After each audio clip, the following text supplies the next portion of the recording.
আমাকে বলছে, হুজুর, দেশে কোঠা নিয়ে অনেক আন্দোলন চলছে, শত শত মানুষ শহীদ হয়েছে, মা বোনদের উপর অত্যাচার করা হয়েছে। আলেম ওলামা, দেশের প্রাণপ্রিয় দেশবন্ধু ওলামায়ে কেরাম এ ব্যাপারে অনেক মুখ খুলেছে, কথা বলেছে, কিন্তু অনেকেই বলেন কুতুবে হুজুর উনি কোনো কথা এখনো বলেননি, আপনি এই ব্যাপারে কিছুটা আলোচনা করলে আমরা উপকৃত হব। আমার কাছে একটা প্রশ্ন এসেছে, এটা যা হোক, আসলে ভাই কি বলবো, বলার মতো কিছু নাই, কি বলতে আমি যাব। আমি যদি বলি কোঠা আন্দোলন করছে, এই ছাত্ররা সঠিক কথা বলছে, তাদের আন্দোলন ঠিক আছে, তাদের আন্দোলনটা হয়ে গেলে পরে সরকার একটা সিদ্ধান্ত নিবে, সরকার যে সিদ্ধান্ত ভালো হবে ওই সিদ্ধান্তটা নিবে, তাও বলবে যে উনি রাজাকার ছিল তাই কথা বলছে। আবার যদি আমি বলি ছাত্রদেরকে হত্যা করলো কেন, শত শত ছাত্র প্রাণ দিয়েছে, জীবন দিয়েছে, জান দিয়েছে, রক্ত দিয়েছে, শত শত ছাত্রদের রক্ত ধোয়া হয়েছে স্প্রে মেশিন দিয়ে, পানি দিয়ে, তাও বলবো উনি রাজাকার ছিল। আমি যে কথাই বলি সেটা রাজাকার বলবে, কেননা আমার মাথায় টুপি আছে, মুখে দাড়ি আছে, এই জন্য লম্বা একটা জামা পরেছি, যার কারণে আমাকে বলবে উনি রাজাকার। এই রাজাকার বলি, আমাকে যখন পুলিশ, আর্মি, বিডিআর, র্যাব ধরে নিয়ে যাবে গভীর রাত্রিতে, আপনারা কেউ তখন আসবেন না, যেহেতু এটা ইসলামী রাষ্ট্র নয়। আমি তাই মুখ খুলে কোনো কথা প্রাণ ভরে বলতে পারি না, কিন্তু এই কোরআনের ভিতরে যা আছে তা বর্ণনা করলে পরে প্রত্যেকটা কথা সরকারের গায়ে লাগবে, আমি এই জন্য বলি না। ভাইরা আমার, ছাত্র তো আমার, এই ছাত্ররা হলো আগামী দিনের ভবিষ্যৎ। এই ছাত্রদের দ্বারা বিদেশ থেকে কোটি কোটি টাকা নিয়ে আসবে এই দেশে। এই ছাত্ররা আমাদেরই সন্তান, আমাদেরই ভাই ভাইস্তি, মুসলমান ভাইয়েরা আমার। এক একটা ছাত্র গড়তে গেলে পরে কত টাকা লাগে বাবা মা তার ভালো হিসাব জানে। ছোট্টবেলা থেকে ওই ছাত্রকে মা বা বাবা, দাদা বা ভাই সঙ্গে করে কোচিংয়ে নিয়ে গেছে, নিয়ে আসছে। ছাত্র না খেয়ে থেকেছে, বাবা মা যিনি নিয়ে গিয়ে তিনিও না খেয়ে থেকেছে। কোচিং থেকে বাড়িতে নিয়ে এসে গোসল করে কোনো রকম চাইতে ভাত খাওয়াইয়া, নাস্তা পানি করাইয়া, আবার তাকে স্কুল, কলেজে, ভার্সিটিতে নিয়ে গেছে। এভাবে করে করে গার্ড দিয়ে দিয়ে ছাত্রকে মানুষ করা হয়েছে। ছাত্ররা ঠিক মতো দাওয়াত খাইতে পারি নাই, আত্মস্বজনের বাড়ি যাবে, যেতে পারি নাই, পরীক্ষা বেঁধে গেছে, ক্লাসের পড়া আছে, সাপ্তাহিক পরীক্ষা আছে, মাসিক পরীক্ষা আছে, বাৎসরিক পরীক্ষা আছে। এই জন্য ছাত্ররা অনেক সময় অনেক জায়গা যেতে পারি নাই, নিজের জীবনটা বেঁধে রেখেছে, দাওয়াত খাইতে পারি নাই, ভালো জায়গায় বেড়াতেও পারি নাই। রাত দিন বসে বসে পড়েছে, খাওয়া নাই, ঘুম নাই ঠিক মতো, তাদের কষ্ট। কেননা এই কষ্টের কথা আমি এই জন্য বলছি, আমার বড় বাচ্চাটা মাস্টার্স পাস করিয়েছি, তারও এখনো চাকরি হয় নাই। আর একটা ভার্সিটিতে পড়ালেখা করে, জানি না কদ্দূর কি হবে। আমারও ব্যথা আছে, লক্ষ লক্ষ টাকা ব্যয় হয় তাদের পিছনে, যে ব্যয় করে সেই জানে। এই বাবা মা সন্তান যখন বাড়ি থেকে বের হয়ে যায় স্কুল কলেজে, বাবা মার কলিজার ভিতরে সব সময় যেন এমনি করে, তার মানে ভয় করে, কখন কোন সংবাদ দুঃসংবাদ আসে কিনা জানি না, রাস্তাঘাটে চলাফেরা করে দুর্ঘটনা ঘটে কিনা জানি না। বাবা মা অত্যন্ত পেরেশান থাকে রাত দিন দিয়ে, আর সন্তান কখন আসবে বাবা মাও শান্তি পায় না, কখন এই সাইডে ভাত খাবে, ভাত চাবে। বাবা মা এদিকেও চিন্তা করে সন্তানের লেখাপড়া খরচ যোগাইতে হবে, সন্তানকেও গার্ড দেয় লেখাপড়ার জন্য খরচ তারা আবার জোগাড় করে। কত কষ্ট করে বাপ মাও টাকা পয়সা জোগায়ে জোগায়ে ভার্সিটিতে দেয় ছাত্রদেরকে মানুষ হওয়ার জন্য। আর আজকে সেই ছাত্র রক্ত বাংলার জমিনে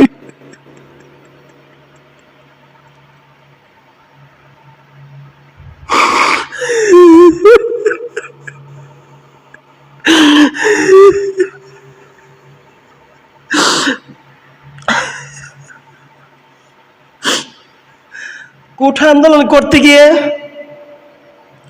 ছাত্ররা রক্ত দিল, জান দিল,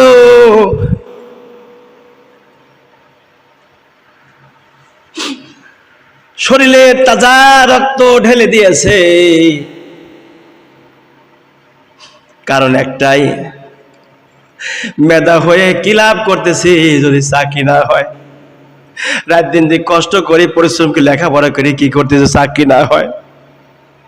যদি মুক্তিযোদ্ধার ছেলে মেয়েরা নিয়েছে, আবার যদি তার ধারাবাহিক ভাবে থেকে যায় নাতি নতকার ওরা চাকরি পাবে, তাহলে আমাদের চাকরি হচ্ছে না, আমরা কি করে খাবো? ভালো কোনো অফিসার হতে গেলে পরে তাও পারছে না, কারণ কোঠা আলারা সব নিয়ে নিচ্ছে। এই জন্য ছাত্র আন্দোলন শুরু করলো। আন্দোলনটা করতে দেওয়া লাগতো, ছাত্ররা তো এমন কোনো কিছু নাই যে তারা হলো আপনার সংসদ ভেঙে ফেলা দিবে। ছাত্ররা এমন কিছু করতে পারবে না যেন সরকারকে মেরে ফেলবে, ছাত্ররা এমন কিছু করতে পারবে না পুলিশ বিডিআরকে মারবে, কারণ না ছাত্রদের হাতে কোনো অস্ত্র শস্ত্র নাই, লাঠি সোটা কিছুই নাই, ওরা কি করে মারবে? এই ছাত্ররা খালি হাত পায়। আমার কানের মধ্যে এখনো বাজে, রাতে যখন অন্ধকারের মধ্যে মেয়েরা হাউমাউ করে কাঁদতেছিল,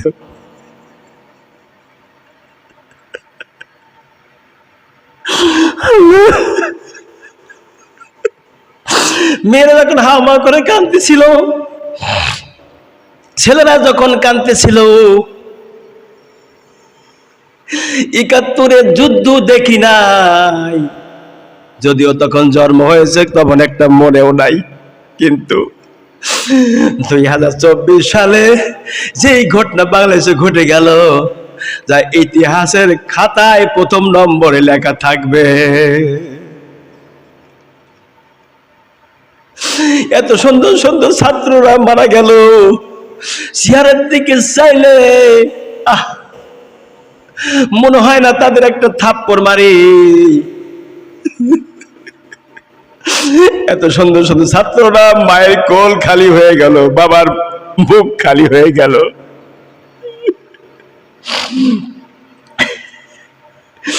আল্লাহ নবী বলেছেন মানুষ হত্যা করো না, মানুষ হত্যা মহাপাপ। এই কোরআনের ভিতরেই আল্লাহ জানিয়েছেন মানুষ হত্যা করো না, মানুষ হত্যা করো না।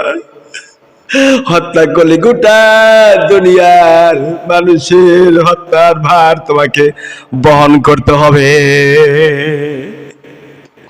অজাত হত্যা করিও না। আর আজকে তাকে দেখেন, অজাত কতগুলো প্রাণ ঝরে গেল, শত শত প্রাণ গুলে ঝরে গেল, কতগুলো প্রাণ ঝরে গেছে, আর আল্লাহ রাব্বুল আলামিনের খবর জানে, অন্য কেউ জানেন না। দোয়া করি আল্লাহ, যে সকল ছাত্র ছাত্রীরা শহীদ হয়ে গেছে সকলকে তুমি জান্নাতুল ফেরদাউস নসিব করে দিও আল্লাহ। দোয়া করি মাবুদ, যে সকল মা বাবারা তাদের কলিজার টুকরা সন্তানকে হারিয়েছে আল্লাহ, ও বাবা মার বুকে শান্তি দাও, রহম করো, দয়া করে করম করো আল্লাহ। তুমি তাদের ওই যোগ্য সন্তানের বদলাতে আল্লাহ সন্তান গেলে তাদের জান্নাতে বসবাস করার তৌফিক দিও মালিক। দোয়া করি মাওলা, বাংলাদেশ শুধু নয়, তাম পৃথিবীর সকল ছাত্র ছাত্রীরা যেন আগামী দিনের ভবিষ্যৎ হয়ে দ্বীনের খাদেম, দ্বীনের মুজাহিদ হতে পারে তৌফিক দিও আল্লাহ। তাদের নেখাত দারাজ করো, তাদের ইহকালের শান্তি, পরকালে তুমি নাজাত দান করে দিও মালিক। আমি পুলিশ বিডিআর আর্মি ভাইদের বলছি, ও ভাই, আপনারও তো সন্তান আছে, মা বোন ভাইরা আছে, গুলি চালাবেন না গো, গুলি চালাবেন না। আমার দেশের প্রধানমন্ত্রী গুলি চালানো আপনাকে নির্দেশ দেয়নি আমার জানা মতে, উনি খুব ভালো। সুতরাং গুলি চালাবেন না, এ প্রাণ গুলি ঝরবেন না। আমাদের কলিজা আঘাত লাগে, ছাত্রগুলোর জন্য মায়া লাগে। এই দৃশ্যগুলো যখন কানের ভিতরে বাজে, চোখে দেখা যায়, তখন কলিজার ভিতরে বড় আঘাত লাগে। কিন্তু কি বলবো, বলার তো কিছু নাই। যখনই বলতে যাব তখনই বলবো উনি রাজাকার, উনি আলবদর, এইসব বলে বলে ধরে নিয়ে যাবে, যেন রাজাকার আলবদর বলবে, ধরে নিয়ে যাবে। আর আমি ইসলামের দাওয়াত দিতে পারবো না, এই কোরআনের দাওয়াত আমি কাদের কাছে পৌঁছাইবো? তারপরও বলছি, ও দেশের সেনাবাহিনী ভাইরা, বাবা সকল, আপনাদের হাতে পায়ে ধরে বলি, আমার দেশের ছাত্রদের আর আঘাত করবেন না। এই ফুলের মতো পবিত্র সন্তানদের আঘাত করবেন না। এরা হলো আমাদের কলিজা, এই সন্তানগুলো আমাদের কলিজা। এই সন্তানগুলি যদি বেঁচে থাকে, বড় হয়, তাহলে আমাদের জীবনগুলো সার্থক হবে। এই সন্তানগুলো আগামী দিনে বড় বড় পুলিশ, বিডিআর, আর্মিদের অফিসারও হবে। আর এদের গায়ে আঘাত করবেন না গো, এদের গায়ে আঘাত দিবেন না। নিরপরাধ সন্তানদের আঘাত করবেন না। আন্দোলন করি এমন কিছু আপনারা ক্ষতি করতে পারবেন না, যে ক্ষতি আপনারা সমাধান করতে পারবেন না। কত সুন্দর সুন্দর ছাত্ররা ঝরে গেল, কত সুন্দরী মেয়েরা দুনিয়া থেকে বিদায় হয়ে চলে গেল, অল্প একটু ভুলের কারণে, অল্প একটু ভুল বোঝাবুঝির জন্য আজকে শত শত ছাত্র ছাত্রীর জীবন চলে গেল।